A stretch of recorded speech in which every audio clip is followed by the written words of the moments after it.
What it do, what it do, how y'all feeling? Welcome, this is AshnielzRadio. I am your host, Ashniel. That is I, so I got a special for y'all today. Yes, at least I'm gonna try. If that truck stop beeping. I'm gonna go live. So I got a special show for y'all. We're gonna try to go over some of the latest news. Because there's a lot going on in this world. It is. And I don't know, man.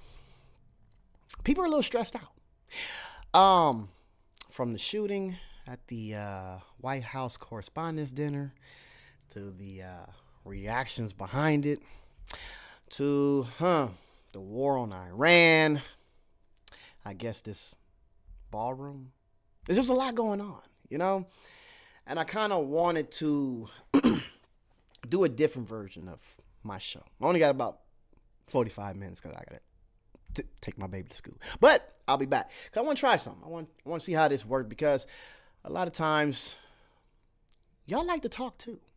I noticed that there'll be people in the chat that got a lot to say about some of these videos. So I will basically want to give you guys the opportunity to comment in real time. And let me know what's on your mind, because some of us, we share the same opinions. Some of us, a lot of us, we disagree a lot. And sometimes we actually see eye to eye, but disagree anyway. Just because it may be somebody that's on the other side of the fence, not a part of our party, whatever it could be. I'm not part of any party, but it seems like this polarizing climate that we're in, people can't even, I don't know, see past the bullshit. And it sucks. It sucks. But there's a few videos that I wanted to go into because I don't know. I think some of it needs to be called out.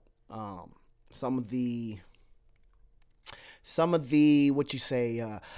online debates, they're healthy. They are. I think so. But when people can't really call out their side, when they can sit there and look at a green light and say, stop. Just because their party says this is what we're doing right now, we stop at green lights.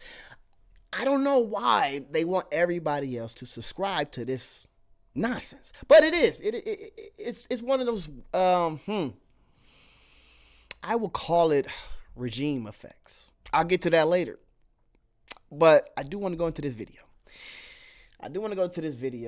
Because Piers Morgan had a panel, of course. A lot of my videos are about these Piers Morgan panels. And they were discussing, of course, the ballroom. No, sorry. The shooting. The shooting at the White House Correspondents' Dinner. And I there's some people that think it was staged. Some people that think the rhetoric is a little up. And then there's just these right-wing pundits that can't call out their side. So I just want to go into this video for a little bit and give my 2 cents. Used to acknowledge on a day-to-day basis. Well, Chetneyuga, I actually had a text exchange with the president this morning. I'm sure that you did too, right? But it was just asking how he felt yesterday had gone. And he replied he's a great guy, talking about King Charles. And how does he saw a wonderful evening? They'll be back tomorrow morning to say goodbye. Last night was special, President DJT. And I think it would have been to him, because he has often said to me that he remembers watching the coronation in 1953, sitting on his mother's knee in New York, watching this first ever global televised event. And I think the idea... Actually, I wanted to go to something, because there was something in this video that I wanted to cover. Very important to the climate that we are in. Hold on one second. So as Piers was introducing each other. Am I hoping for too much, gentlemen? So I had to bring this back. Speaking about the climate. So in this debate, you're going to see these 4 gentlemen. You got 2 liberals and 2 conservatives. They're going to go back and forth on their views and how they feel like their opinions should sway the majority. I just don't like dishonest actors. So when we say things like there's talking points literally emailed to everybody to regurgitate in front of the world, that way this narrative could be like in unison. A lot of people will call us conspiracy theorists and say that's not true, yada yada, you just uneducated, right? But lately, especially, in this climate of the internet, people haven't been getting away with their little coordinated responses. It's been weird. And in this video, it seemed like they had, these coordinated responses are starting to get real loose. So after the shooting at the White House Correspondents' Dinner, everybody started to talk about the ballroom, right? It was weird, just in unison, right? So recently, King Charles, came to the White House to have a little meeting with the president, 250-year anniversary, yada yada, after we whipped the shit out of Great Britain, yada yada, right? A lot of the right-wing pundits, it almost seemed like they all got the same email, the same memo to say, hey, because I guess somebody noticed that the Democrats were celebrating King Charles or something like that. And it seemed like somebody sent out a memo saying, hey, I want you guys to capitalize on the notion that these Democrats are frauds because they had the nerve to celebrate King Charles after having all these no king protests.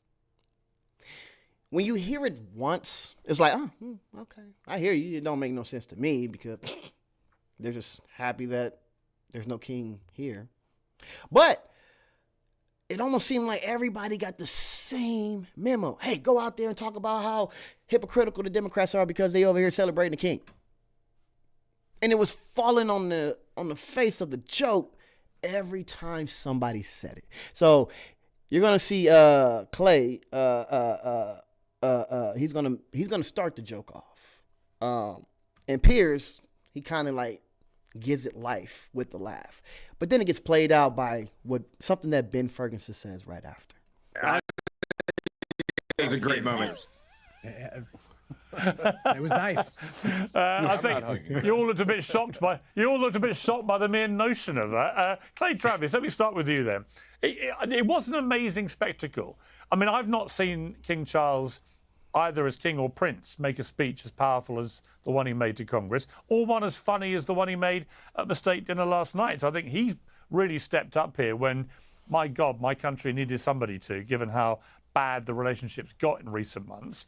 But I also felt that I had no idea. There was a unity, I was going to say, between everybody in Congress, a rare unity which everyone's picked up on, where you don't often see a united Congress, but they were for the king.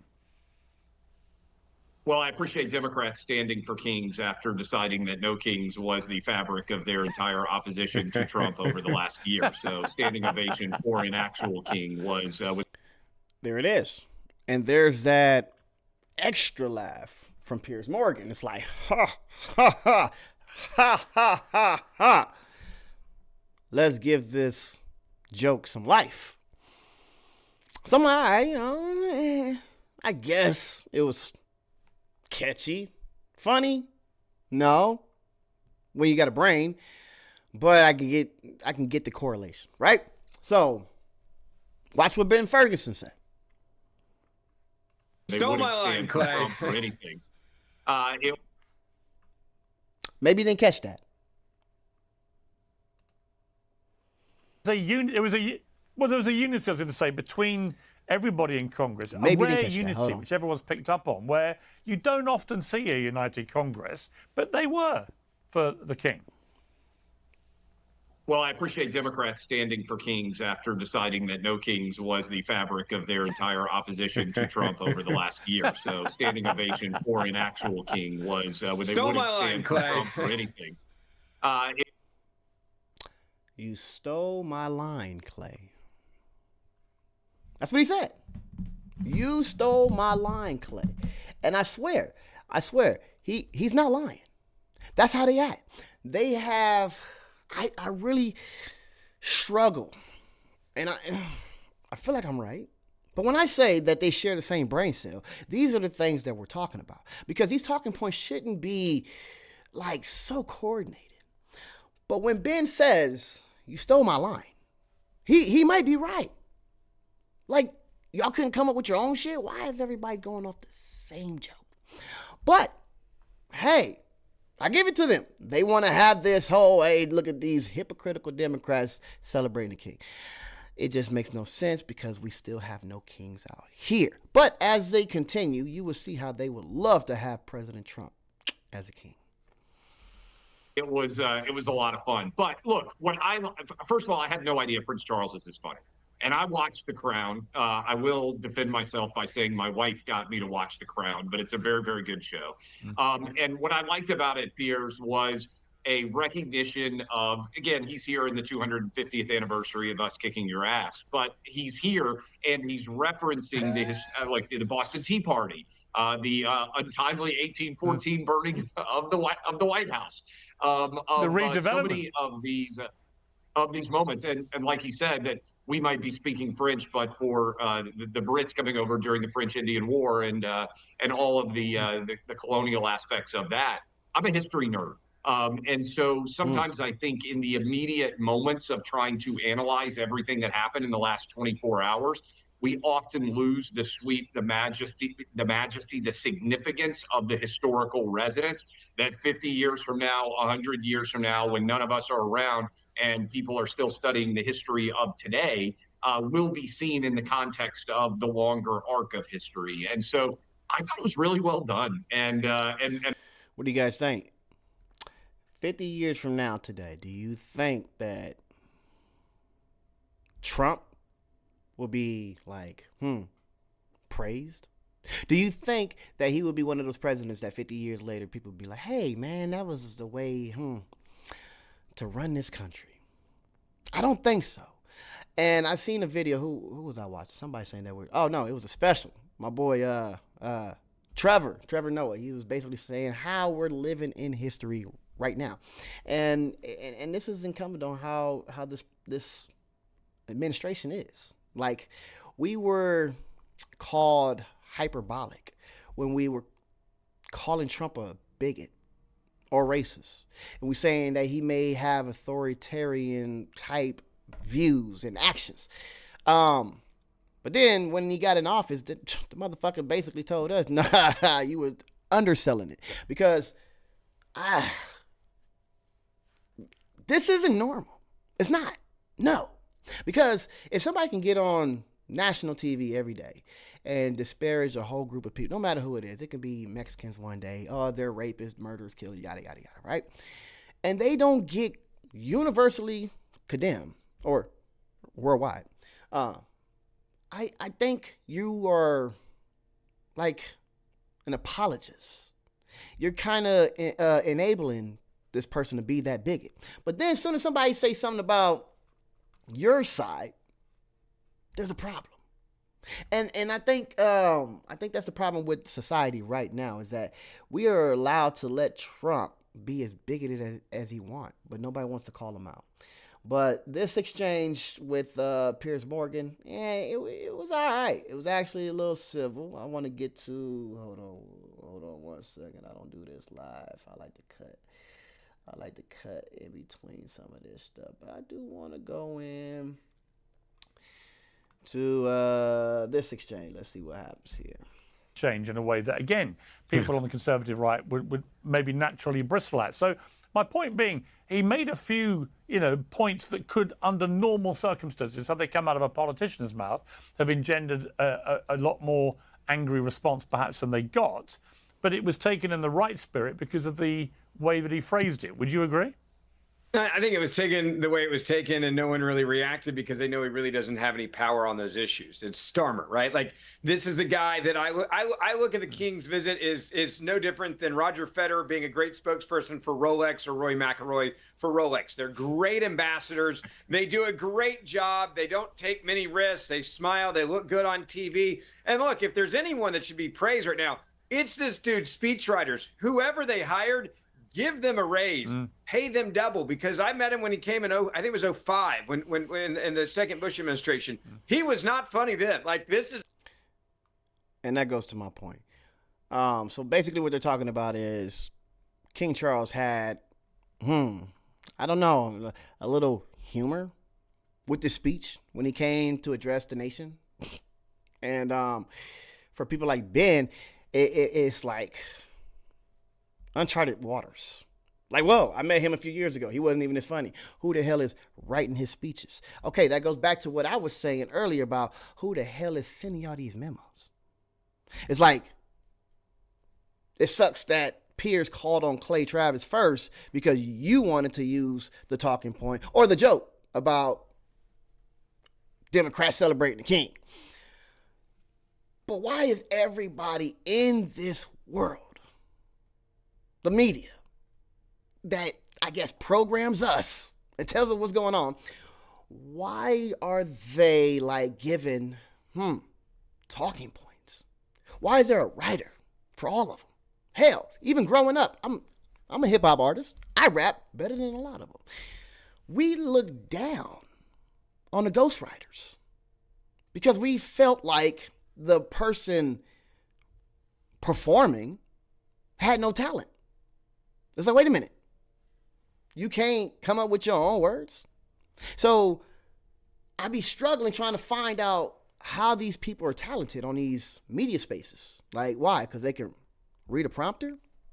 They don't come up with their own material. Clay said a joke. Piers laughed at it. Ben got mad because he wanted to say the same joke.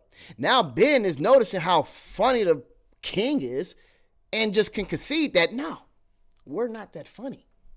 At least he wasn't that funny. Who is writing his material? And that's the core of my whole argument, is who is writing all of y'all material. It's just a very disingenuous world that we live in right now. This is a brilliant move. Whoever's working on the PR, I liked seeing him here. I also liked seeing the fact that there was this moment where you can say, hey, we may disagree politically on a lot of things right now because you guys have got someone we think is a little crazy in the UK in Parliament, the Labour Party, and we're going to outlast that, right? And there may be some that say the same thing about Donald Trump, that, hey, we'll get another liberal Democrat woke person there. We'll get along with him better. And so then we'll get back to Green New Deals and all of that. But ultimately, I do find comfort in the fact that the U.S. has an ally. We're not agreeing right now on a lot of issues. That's okay. That's politics. I also love the fact that he was able to unite the Democratic Party that had spent millions of dollars on no King's rally, but gave him a standing ovation. Like, the hypocrisy moment there for me was. He had to do it. He had to. He was like, nah, Clay. Let me say it. This is weird. It's weird. What do you mean the hypocrisy of the Democratic Party celebrating the king? I don't know. It's insulting because they know that some people are this stupid. And they're just going to say it again and again and again to like embed it in your brain. Just so you can be this partisan and be like, oh, the Democrats are disingenuous. They don't want a king in America, but they're okay with a king in the UK. Okay. Like, how does that make sense? You think the Democrats is a part of this regime change mentality to where they can have 1,000,000-something people marching in America against the notion that President Trump want to be here forever, and they can't sit back and respect the monarch in a whole nother country? Do you think those marches that they do in America is something that they want for the rest of the world? Like, we don't want no kings nowhere? Is that how y'all want people to think? Come on, bro. This is dumb. It's lazy thinking. And for them to waste all of our time to be like, hey, invite me on this show because I got a lot to say. It's bullshit, bro. And they all going to say the same shit. It's almost like 2 paragraphs that was sent out to everybody by, I don't know, probably the speaker. I don't know. But let's continue. Worth the entire trip. That they're like, we have no kings. We send them to kings. But, oh, we got a king here today. And Democrats, by the way, were clamoring for any event that he was going to be attending. They wanted to go to the night and the garden party at the UK embassy. They were begging for tickets. So for a party that says they stand up to no kings, they sure as hell wanted to hang out with a king for the last 48 hours in Washington, D.C. Hypocrisy 101. I love both the points coming out of this trip. Right. Well, I'm going to come to Mike Nellis to respond to that. But before I do, what did you make of the White House, Ben, putting out a picture of King Charles and President Trump with the headline, two kings? Yeah. It's pretty whoever clear did that Donald Trump would in the quite like PR to... shop. Yeah, whoever did that in the PR shop at the White House, like they also deserve a raise because it's trolling 101. It's hysterical. It was mocking the Democrats with no kings. And of course their heads exploded on social media. He's going to try to stay in power for longer. By the way, you're an idiot. No, he's not. He's trying to be. You see? Bro, these people are weird, bro. Why are these people so fucking weird? Now, he called everybody an idiot for thinking that Trump thinks he could run again. Ben,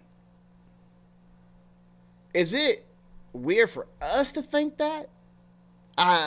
Or do you think we got that out of nowhere? Or what's weirder, Ben? That people like Steve Bannon walk around with Trump 2028 merch. Talk to me. We're not the one that's saying, oh, this man, he's trying to get rid of the Constitution and have a third term. We need to stop this right now. No, you guys literally have 2028 merch. Trump 2028. Come on, Ben. Y'all sit there and talk about some slick shit, talking about, hey, maybe if J.D. Vance run and then Trump would be his opponent or his running mate, and then out of nowhere something could happen to, and then J.D. Vance could give the power back to Trump. However, he can get another term. You guys are the weird ones. You are offering this information to people and make them think like, wait, hold on, bro. You ain't no king. So stop basically trying to make this like some manufactured crisis that was made up out of nowhere. No, you people are actually trying to keep this motherfucker in office forever. And people got to stop it. Sorry, somebody got to stop it. Become a king. Again, this is trolling you guys that are insane. He's not a king. We don't have a king in America. We don't need a Roger Federer or a Rory McIlroy for Rolex, okay? Like, we're the United States of America. Sometimes you win, sometimes you lose. That's how it works here, but we don't have kings here. So I agree. We got no kings in America. Democrats should be happy. Well, Mike Nellis, were you happy with Democrats in Congress roaring on the king of my country? Yeah, I think it was fine. I mean, I agree with something that Ben said, which is that the PR team that wrote that speech did a really good job. And maybe when Ben and Clay are looking for talking points to attack Democrats, they should hire that PR team instead of the one that's telling them to make the same joke about No King's Day, because I don't think that's going to get anywhere with the American people. Great joke. That is a really great joke. It's a great joke. No, it was a great joke. See? They both said it. It was a good joke. Yeah, it was a great joke. It was a good joke. It was a joke. Who sent y'all that joke? Come on, man. Let's keep it a buck. Who is writing y'all material? Because it was a very, very, I don't know, mid joke. It was all right, but mid. So for Mike Nellis to call him out, yeah, it's the shit. I love this is that new age type of fighting. To basically say, hey, y'all, these people are they're not authentic. Excuse me. And they get these talking points emailed to them every morning.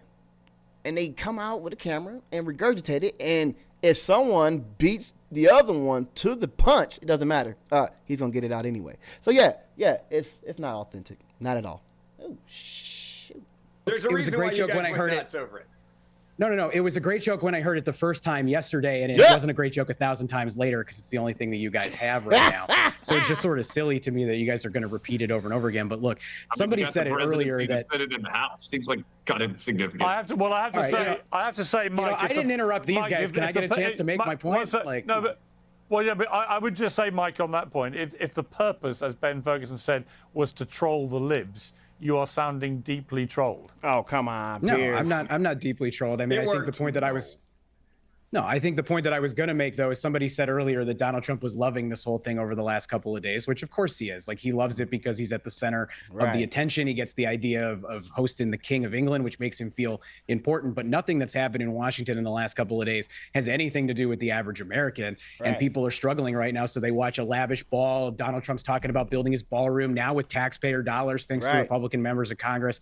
I think people are frustrated when they see this stuff. So I thought King Charles did a great job. I thought it was great to have a real diplomat here give a good speech that actually made a little bit of sense and articulated the values I think the vast majority of Americans have. But I'd like to see this country get back to the actual work of improving this economy. And that's what I care about more than anything else. Clay, let's just switch gears slightly to... Before you do, Piers, he always proved my point. He liked to tell people that he's not a member of the right, which is fine, because he might not be. But when he sits there and he tries to call out Mike Nellis's response to basically tell the world or all of us that, hey, these are talking points. He's trying to keep the joke alive. That's Piers Morgan trying to keep the memo that was emailed to probably him alive. Oh, Clay, Mike, see, I think Ben is right. This was to own the libs, and you seem owned. Nah, not at the slightest, Piers. You seem like you're part of the right. As much as you don't want to be, or seem like you are. I'm sorry, bro. It seems like you get the talking points that all the other right-wing pundits get. And now you're trying to revive them, keep them alive. Hey, Clay, Mike, what are you doing? Why are you trying to kick down our joke that we were emailed this morning? Huh? You sound owned. This shit's fucking hilarious, bro. This huge event, which has already, the news agenda's moved on, which indicates just how crazy the news agenda is these days. But the White House Correspondents' Dinner with this appalling latest assassination attempt, which could have been an absolute disaster and massacre. You have been criticised and praised, I have to say, in probably an equal measure, for posting on X after leaving the dinner, after the shooting, leaving the White House Correspondents' Dinner, and look at the signs these left-wing CUNTs are holding up outside. And the image showed protesters holding signs saying, "Death to tyrants." Now, given all the debate about rhetoric and the rest of it, obviously you fired that off when you were genuinely angry, and I don't blame you. I think people are holding out signs saying "Death to tyrants" when someone's literally trying to kill half of the cabinet, as appeared to be the mission there, is extremely triggering, I would think, for a lot of. When somebody is trying to kill half the cabinet, it can be triggering. Piers. It sounds like Piers Morgan wants that ballroom too. I don't know. But how are they trying to kill half the cabinet? I know that you guys, or we were stupid enough to have so many leaders in that room to where something drastic happened. I think, who would have been the next up? Like number 10 or something? Like Chuck Grassley. Somebody, if there was a, God forbid, if something would have happened to that building and everybody perished in that room, we would have had the oldest person representing us. And I think it was Chuck. I think Chuck was next up. So maybe that was dumb on our part. But to try to pretend like it was the Democrats who were manufacturing this crisis, who decided to have this event be at an open space, and they're rallying against the ballroom that would have been secured but hold less people, so they couldn't have had this ballroom there or this party there. But that's neither here nor there. Why would the Democrats set their own side up? Because I know that Jamie Raskin was there. You had, well, you can't count John Fetterman. But there was a lot of Democrats there too.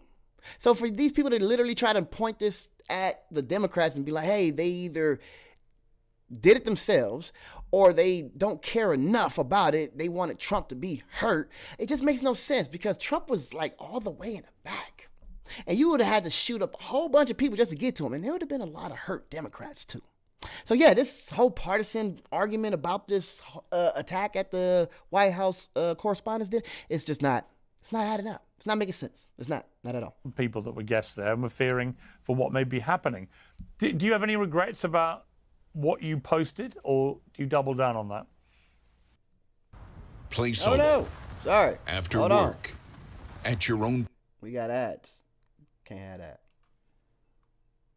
Quadruple down on it. One of those signs said "death to all of them," in addition to "death to tyrants." No, I mean, I if you look on the right side there, "death to all of them."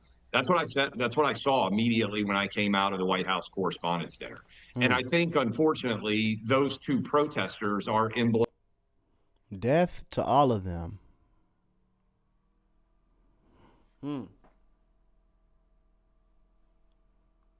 Did he read the bottom? It says, death to all of them. Wendy Williams. Was this a quote by Wendy Williams? Did Wendy Williams say that? I gotta look that up. I gotta make sure. Who is she talking about? Who are these people talking about? Death to who? What do you mean by death to all of them, Clay? Let Clay finish, because I want to know what he think they meant by death to all of them. Who? Everybody in the room?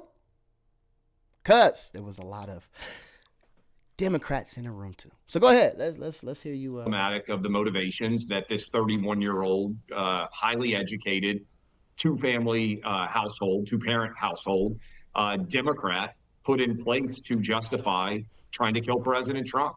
Boom. There you go. This highly sophisticated, smart, well-mannered, intelligent individual who was put in place to kill the president. That's how they're framing it, you guys. This was the Democrats putting someone in place to kill the president. And watch how they keep making it known. They want to make sure it's embedded in our motherfucking minds that this person was smart, educated. He just got an award a few months ago for being something, the best teacher or something. He's a teacher.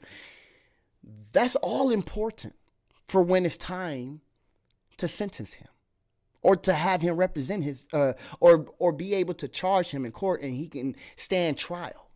Because if he claims insanity, then he won't be able to stand trial. Which, why I'm not a Democrat, because I think the Democrats have exploited that bullshit ass law. Well, if you're mentally incompetent, then you can get away with crimes or some bullshit. Yeah, that shit's stupid. Lock them niggas up too. So it almost seems like they are laying the framework to make sure that this guy doesn't get a lower sentence to try to claim insanity, because he is a highly intelligent teacher. Accepted the rhetoric of these guys as justification. He thought that he was a hero. And look, the peers were talking about the history of the United States and Great Britain. I'm reading Rick Atkinson's seminal trilogy right now about World War II and the partnership between United States, Britain, and other democracies to defeat Adolf Hitler. Before Trump, we used to sometimes sit around, have a few drinks, and you would say, hey, if you could go back in time, would you kill baby Hitler, right? I mean, that was a real debate that people would have. And you would answer the question one way or the other. For 10 years, Democrats have been saying that Trump is Hitler, that he's an authoritarian, fascist dictator. And that might just be a rhetorical argument for some people. But this guy, I mean, he's kind of an interesting test case. He went on Twitter from mostly posting about playing video games and obviously being a bit of a science nerd to being willing to die trying to kill as many people from the Republican Party as possible. And let me... There you go. From the Republican Party. He was there to kill as many people from the Republican Party as possible. Come on, man. Come on, Clay. This shit ain't working, bro. Sorry, it's played out, and people see right through it. Because if you ask me, this was a Trump event, right? And we all know that there was Democrats and Republicans in that building. We know. You can't lie to us. It is what it is. But if you ask me, I think, the Democrats were probably more in danger. I don't know. I wasn't there. But if you ask me, I don't think the Democrats give a fuck about Trump. They don't even want to see him. They don't even give a fuck about being in the front row. They don't care about being around the energy when he, I don't know, start talking. So if I can safely say that, I think the Democrats chose to sit in the back, closer to the doors. And I think the seats occupied in the front, I think there were like more Republicans. I think that. I don't know. Wasn't there. But if that was the case, it almost seemed like the Democrats would have been, the ones in danger. As soon as he came through the door. Because they would have been the motherfuckers right there. And they would have took the shooter to get through a whole bunch of Democrats. And then in the front row, see the Republicans. And then the president. So yeah, this shit, I don't know. This selective outrage they got going on and trying to tell the whole country that half the country is evil and they trying to get the president killed. It's just not working. It's not working. But I do want to come back. I am going to stop this stream. And we are going to come back to continue this because we got some other takes from my boy Cenk Uygur and Mike Nellis. And I do want to go in and debunk a lot of the claims made by some of these right-wing pundits.